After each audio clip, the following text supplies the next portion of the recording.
Друзья, всем привет! Меня зовут Михаил Юдин, я рад вас снова видеть у себя на сайте mykudin.net. Друзья, сегодня в этом видео мы с вами поговорим о том, как можно с помощью саунд-эффектора и Mospline создать вот такой вот интересный эффект. Каким образом можно редактировать сплайн, каким образом можно анимировать его кривизну, используя саунд-эффектор. Итак, друзья, мы, как всегда, начинаем с вами с нового документа. Выбираем команду Shift-C, набираем и пишем Mospline, добавляем объект Mospline. Теперь он у нас по умолчанию направлен по оси Z. Давайте его классическим образом развернем, чтобы он у нас смотрел по оси X. Для этого нам нужно на вкладочке Simple развернуть, так, сегментов оставим 1, развернуть на 270 градусов его, вот таким вот образом. Сегментов 1, количество шагов потом мы исправим, вытащим его на 1000. Дальше, теперь переключимся на Effectors и добавим Sound Effector. Дальше у него на вкладке Effectors Soundtrack выбираем Load Sound и выберем какой-нибудь трек, который больше всего вам нравится, который нужно, чтобы вы его озвучили путем сплайна. Если по умолчанию мы включим, смотрите, что получается, весь сплайн, да, как бы подскакивает. И нам это не годится. Нам нужно, чтобы как бы каждая точка, да, обозначала вот эту вот кривую, да, что вот эти перепады частот, они так визуализировались за счет точек сплайна.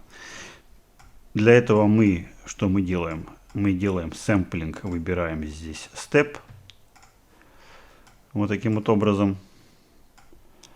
Дальше на вкладке параметр мы можем задрать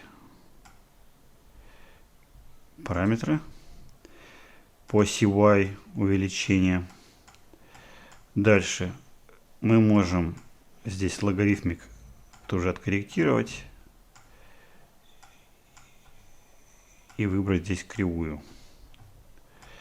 Далее поднимаемся выше и здесь на вкладке Properties мы выбираем Strengths. Мы можем сделать это посильнее. Вот таким вот образом. И настраиваем так, как нам нужно. Соответственно, использует этот Probe. То есть там, где берется, с какой части спектра частот берется информация. И мы можем выбрать вот здесь. Далее, соответственно, Sampling Step. Можно поиграться настройками Distribution, в данном случае Distribute, Blend. Blend нам не годится, Iterate. Distribute, я думаю, нам останется лучше всего. И вкладочка Strengths. И нам понадобится еще вот здесь вот Decay. Она как бы делает задержку вот такую. То есть, если по максимуму совсем медленно, да, то есть не так сильно прыгает кривая, более плавно, не мельтешит перед глазами. Чуть-чуть пониже опустим. Далее, следующий момент. Как видите, пики, они вот такие вот слишком резкие, да, слишком острые углы. И чтобы сделать сплайн более плавным, более таким, не таким резким, мы переводим Mospline Current State to Object. На вкладочке Объект выбираем здесь Destination Spline. Давайте его переименуем, назовем его Target по-английски. И перетащим на Destination Spline. Теперь Mospline мы скроем, и полностью весь эффект от Mospline будет транслироваться на Target. И у Target мы теперь можем спокойно менять интерполяцию, тип интерполяции, например, на кубик. И вот смотрите, он теперь стал такой вот плавный. Вот таким вот образом. Теперь у Mospline мы можем менять, например, количество шагов, steps. И теперь кривая у нас более плавная, не такая резкая. Дальше теперь работаем непосредственно с самим вот объектом Target, вот с этим, да, то есть, как видите, здесь кривая у нас получается не совсем равномерно, здесь вот пики небольшие, здесь, соответственно, у нас резко обрывается. Надо сделать так, чтобы это более-менее красиво и симметрично смотрелось. Для этого, соответственно, мы используем симметрию То есть таргет кладем вот сюда, на уровень под объекта, на дочерний уровень объекта симметрия. И симметрия у нас ZY. И вот смотрите теперь, что у нас тут есть. Чтобы это какой-то вид имел интересный, мы можем подкорректировать probe. Каким образом информация сэмплится. Далее. Что мы делаем далее? Теперь мы вот эту симметрию, мы ее конвертируем. Давайте в объект connect занесем. Теперь создадим инстанс этого объекта connect. И этот инстанс немножечко отмасштабируем вниз по оси Y. И теперь два вот этих объекта, connect и connect instance, мы закинем в loft. В loft объект.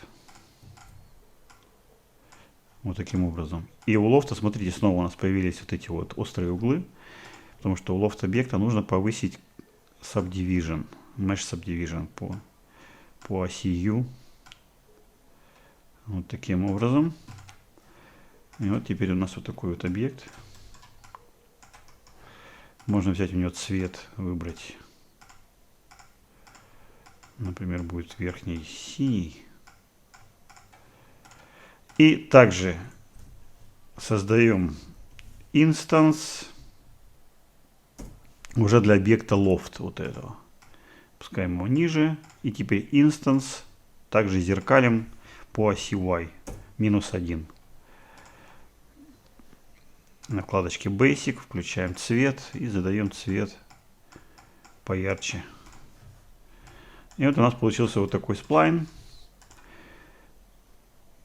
Geometry only только.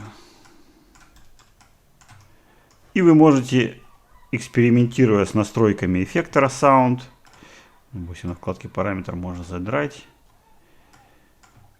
На вкладке эффектор вы можете повыбирать нужные вам, подходящие для вас характеристики, замедлить decay, тогда будет более частотно, либо наоборот его увеличить, тогда будет более плавно меняться трек. И таким образом вы получите нужный вам эффект. Друзья, большое спасибо всем за внимание. Заходите почаще на мой сайт macudin.net. Здесь вас ждут всегда мои плагины для Cinema 4D, которые вам могут помочь в работе с этой программой. Также в разделе блог вы найдете всегда мои последние видеоуроки по работе Cinema 4D Express, Python, Mograph и многим другим аспектам программы Cinema 4D. Ну и также, если вас интересует какое-то конкретное обучение по определенным темам, вы на странице тренинг можете найти мои курсы по Python, по Express, по умным частицам и другие интересные материалы. Друзья, всем большое спасибо за внимание. Всем до свидания.